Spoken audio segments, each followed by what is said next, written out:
नमस्कार दोस्तों, Satpura online classes में आप सभी का स्वागत है। हमारा यह वीडियो फीडर ट्रेड से रिलेटेड है, जिसमें आज का टॉपिक है लेथ मशीन।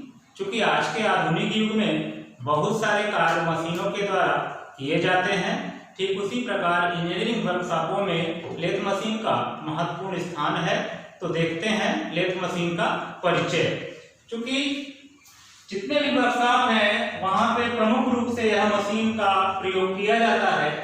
और प्रयोग क्यों न किया जाए, क्योंकि इस मशीन के माध्यम से बहुत सारे ऑपरेशंस कंप्लीट किए जाते हैं। तो परिचय देख लेते हैं। लेथ ऐसी मशीन है जिसकी सहायता से कार्यखंड पर खरादने की विभिन्न संक्रियाएं की जाती हैं, अतः इसे टर्निंग मशीन भी कहते हैं। क्योंकि टर्निंग मशीन क्यों, क्योंकि किसी भी वर्कपीस या कार्यखंड को खरादने का कार्य करती है, इसलिए इसे टर्निंग मशीन कहते हैं। और मशीन ऑपरेटर को टर्नर कहते हैं। जो मशीन चलाने वाला व्यक्ति होता है वो टर्नर कहलाता है। इस प्रकार लेथ मशीन पर बेलनाकार, गोलाकार, शंक्वाकार तथा सपाट सतहें खरादी जाती हैं। तो ये एक छोटी सी परिभाषा कहले या परिचय कहले लेथ मशीन का है। फिर देखते हैं संरचनात्मक लक्षण, कंस्ट्रक्शनल फीचर्स। जैसे कि लेथ मशीन में इंपॉर्टेंट चीज क्या होती है, उस चीज को देखते हैं। तो पहला नंबर है कार्यखंड को घूर्णन गति उपलब्ध कराना। सबसे बड़ी बात होती है इस मशीन में जाब को रोटेट करना, घुमाना, तो वो चीज मशीन के माध्यम से संभव है। दूसरा नंबर है कटिंग टूल को पकड़कर कार्यखंड की घूर्णन दिशा में फीड उपलब्ध कराना। कटिंग टूल को भी हमें जाब के संपर्क में लाना पड़ेगा और उसमें फीड के साथ कटिंग करता हुआ, फीड के साथ कटिंग करता हुआ आगे पीछे स्लाइड करेगा। तीसरा नंबर है विभिन्न प्रकार की संक्रियाओं के लिए एक्सेसरीज तथा अटैचमेंट की व्यवस्था करना। क्योंकि मशीन में बहुत सारे एक्सेसरीज व अटैचमेंट लगते हैं, जिसके कारण बहुत सारे ऑपरेशंस एक्स्ट्रा किए जा सकते हैं। इसके बारे में भी पूरी की पूरी जानकारी उस लेथ ऑपरेटर के पास होनी चाहिए। अब देखते हैं लेथ मशीन के मुख्य भाग। तो लेथ मशीन में बहुत सारे भाग होते हैं, उनको क्रमशः पढ़ेंगे। जैसे कि lathe bed, head star, tail star, carriage, tool post, मुख्य spindle, legs, lead screw, feed rod, tray, saddle एवं एप्रन। ये भाग होते हैं लेथ मशीन के, जो कि इन्हीं भागों से ही मिलकर के मशीन का निर्माण हुआ है। जिसमें कि अब इन भागों को जानने के लिए हमें मशीन के पास जाना पड़ेगा और मशीन में एक एक भाग को मैं आपको बताऊंगा कि ये भाग मशीन के इस जगह पर स्थित है, इसका काम क्या है। ये हमारा फीडर वर्कशॉप है, जिसमें कि ये सभी हमारी लेथ मशीनें यहाँ पे लगी हुई हैं। क्योंकि ट्रेनिंग के दौरान, प्रैक्टिकल के दौरान बच्चों को सारी प्रोसेस करके और उनको ट्रेंड किया जाता है। तो इसमें हम आपको भागों के नाम के बारे में बता रहे थे, जिसमें कि ये मशीन का हेड स्टॉक है, जो कि मशीन के बाएं तरफ स्थित होता है। इसमें मुख्य स्पेंडल, चक और ये लीवर जो आप देख रहे हैं, ये लीवर भी चूंकि इसके आरपीएम को कंट्रोल करने के लिए। और फिर इसके बाद आपका ये बेड वाला भाग है। क्योंकि ये भाग जो है कई प्रकार के होते हैं, ऐसे हेड स्टॉक भी कई प्रकार के होते हैं, चक भी कई प्रकार के होते हैं। तो सभी प्रकारों को बताना इतना जल्दी संभव नहीं है। इनका एक अलग अलग वीडियो के माध्यम से हम आपको सारी चीज़ें क्लियर करेंगे। तो ये हमारा बेड है, जिस पर की पूरी मशीन का head stock, tell stock, carriage सब कुछ स्लाइड करता है। इसमें वर्किंग पोजीशन पे होता है। ये कास्ट आयरन का बना है। वैसे भी मशीनों की बॉडी अधिकतर कास्ट आयरन की बनी होती है। जैसा कि इसमें भी आपका बेड जो है कास्ट आयरन का, वह हेड स्टॉक भी कास्ट आयरन का बना हुआ है। फिर आपका ये आ जाता है कैरिज। कैरिज चूंकि इस मशीन का मेन पार्ट है, यहाँ टूल पोस्ट के माध्यम से हम टूल्स को लगाते हैं। इसमें कैरिज में ये सैडल है। सैडल में ये जो भाग है अपना क्रॉस स्लाइड के लिए उपयोग होता है। ये क्योंकि मशीन के बिल्कुल क्रॉस में ये स्लाइड करता है। फिर आपका ये ऊपरी स्लाइड है, जो कि टूल पोस्ट को स्लाइड करता है। इसके ऊपर टूल पोस्ट लगा हुआ है। ये 4 वे टूल पोस्ट है, क्योंकि टूल पोस्ट के भी कई प्रकार हैं। इसमें 4 टूल्स एक साथ लगाए जा सकते हैं, इसलिए इसका नाम 4 वे टूल पोस्ट है। कैरिज को भी हम बेड पर कहीं पर भी सेट कर सकते हैं, या फिर ऑटोमेटिक फीड के माध्यम से, ये लीड स्क्रू जिसमें कि स्क्वायर थ्रेड कटी हुई है, लीड स्क्रू के माध्यम से भी हम इस कैरिज को इस बेड पर कहीं पर भी सेट कर सकते हैं। इसके बाद आ जाते हैं अपने टेल स्टॉक में।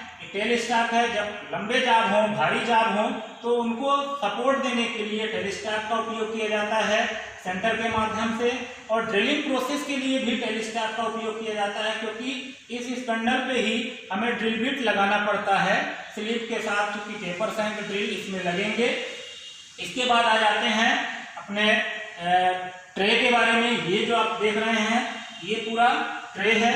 जो भी इसका चिप्स वाला मटेरियल निकलता है थ्रेडिंग करते समय या फिर टेबल टर्निंग करते समय, जो भी खरादन वेस्ट निकलता है वो डायरेक्ट जमीन पे ना जाए, वो इस ट्रे पे ही इकट्ठा हो और उसको फिर आसानी से बाहर निकाला जा सके। इसके बाद आते हैं लेग्स पे। ये पूरा लेग्स वाला भाग है, ये हेड स्टॉक का लेग हो गया, ये इधर टेल स्टॉक का लेग हो गया, जो कि पूरा कांचान का बना हुआ है। तो इस तरीके से इसमें बहुत सारे पार्ट हैं जिनका कि एक साथ सब कुछ बताना संभव नहीं है। एक अलग अलग वीडियो के माध्यम से, अलग अलग टॉपिक के माध्यम से सारी चीज़ें क्लियर होंगी। इसमें जो ये वाला भाग आप देख रहे हैं ये एप्रन कहलाता है, जिसपे कि हैरिस सिस्टम को चलाने के लिए सारे लीवर्स लगे हुए हैं, जिससे कि फंक्शनल ऑपरेट होता है।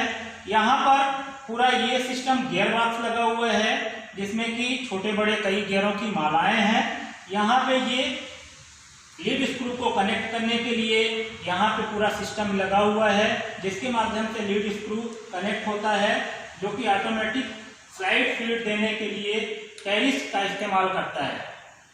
फिर इसमें ऑपरेशंस की बात आती है, तो इसमें बहुत सारे ऑपरेशन संपन्न कराए जाते हैं, जैसे कि आपका थ्रेडिंग का काम हो गया, टेपर टर्निंग का काम हो गया, स्टेप टर्निंग का काम हो गया, ड्रिलिंग का काम हो गया, और अटैचमेंटों की सहायता से अलग से अटैचमेंट, क्योंकि लेथ मशीन में बहुत सारे अटैचमेंट लगते हैं, उनकी सहायता से बहुत सारी संक्रियाएं संपन्न कराई जा सकती हैं। लेथ मशीन के मुख्य भाग के बाद देख लेते हैं लेथ मशीन की विशिष्टियां एवं संरचनात्मक गुणों के बारे में।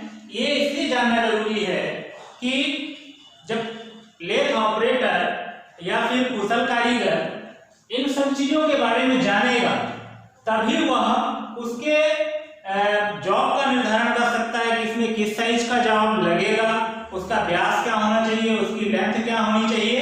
तो देखते हैं बेड की लंबाई। सबसे पहला नंबर है बेड की लंबाई, जिसको कि हम ए से डिनोट करते हैं।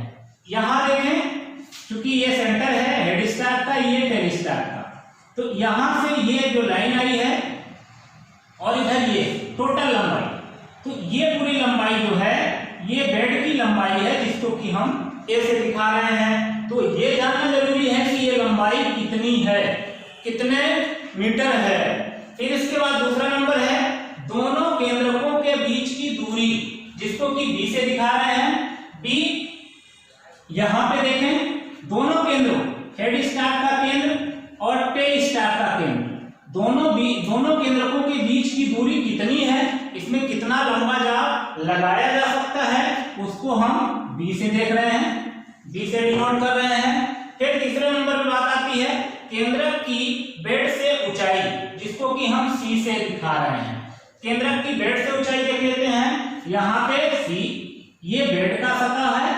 इसके बाद यहां से पूरा अक्ष लाइन तक की ऊंचाई, जो कि सेंटर की अक्ष लाइन है, उसको हम सी से दिखा रहे हैं। इससे यह पता लगेगा कि इसमें किस व्यास का जाब लगाया जा सकता है।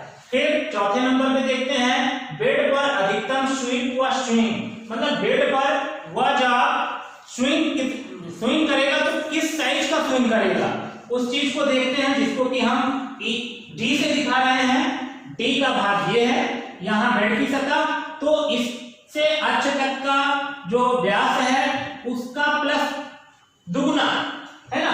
तो ये पूरा डी जो कि ये प्रकट करेगा कि लेथ मशीन पर या उसके अक्ष पर किस साइज का जाब स्विंग कर सकता है। इसके बाद पांचवें नंबर पे आ जाते हैं, जो कि कैरिज पर अधिकतम स्विंग, जिसको कि ई से दिखाया जा रहा। अब यहाँ पे ये कैरिज की सतह है, यहां से अक्ष तक की सतह प्लस उसका दोगुना, तो यहाँ पे जाब कितना किस साइज का होगा ये भी जानकारी होना चाहिए। लेथ, फिर 6वें नंबर पे आ जाते हैं, लेथ के गैप बेड में अधिकतम स्विंग। गैप बेड, बेड भी कई प्रकार के होते हैं। यहाँ देखें ये बेड इतना, ये नीचे सतह ये बढ़ी हुई है, कटी हुई है, इसलिए इसको गैप बेड बोलेंगे। तो यहाँ पे जो जाम लगेगा वो किस साइज का लगेगा वो भी निर्धारित करता है। फिर लेथ के स्पेंडल में छिद्र का साइज, लेथ के स्पेंडल पे छिद्र का साइज, क्योंकि लेथ मशीन के स्पेंडल का जो साइज होता है वो चक के माध्यम से किसी भी सिलेंड्रिकल जार या पाइप को पकड़ा जाता है, उस पाइप को हम उसी स्पेंडल के छिद्र वाले भाग से यहाँ अंदर तक ले जाते हैं। जैसे पाइपों में चूड़ी निकालने का काम जो होता है वो स्पेंडल के छिद्र के व्यास पर ही निर्भर करता है कि पाइप कितने साइज का है। अगर छिद्र का व्यास उससे छोटा है तो पाइप उस व्यास में नहीं जाएगा, उस छिद्र के अंदर नहीं जाएगा, इसलिए इसके स्पेंडल के छिद्र का साइज भी पता होना चाहिए। इसके बाद लेथ स्पेंडल की चाल, इसमें जो स्पेंडल चलेगा वो किस आरपीएम पर चलेगा उस चाल का भी निर्धारण होना चाहिए। तो इन सभी पहलुओं के बारे में जानकारी होना आवश्यक है। तो आज के लिए इतना ही। इस वीडियो में हमने आपको लेथ मशीन से रिलेटेड ये सभी चीजें क्लियर की हैं। अगला वीडियो हमारा लेथ मशीन के मुख्य भाग में होगा, जो कि एक एक करके, जैसे लेथ बेड का एक वीडियो, फिर हेड स्टार, टेल स्टार, इस तरह से सभी भागों के बारे में होगा। क्योंकि इस बड़ा टॉपिक को, इतना बड़ा टॉपिक को छोटे से समय में कवर नहीं किया जा सकता, इसलिए अगले वीडियो में हम एक एक भाग को विस्तारित पूर्वक पढ़ेंगे।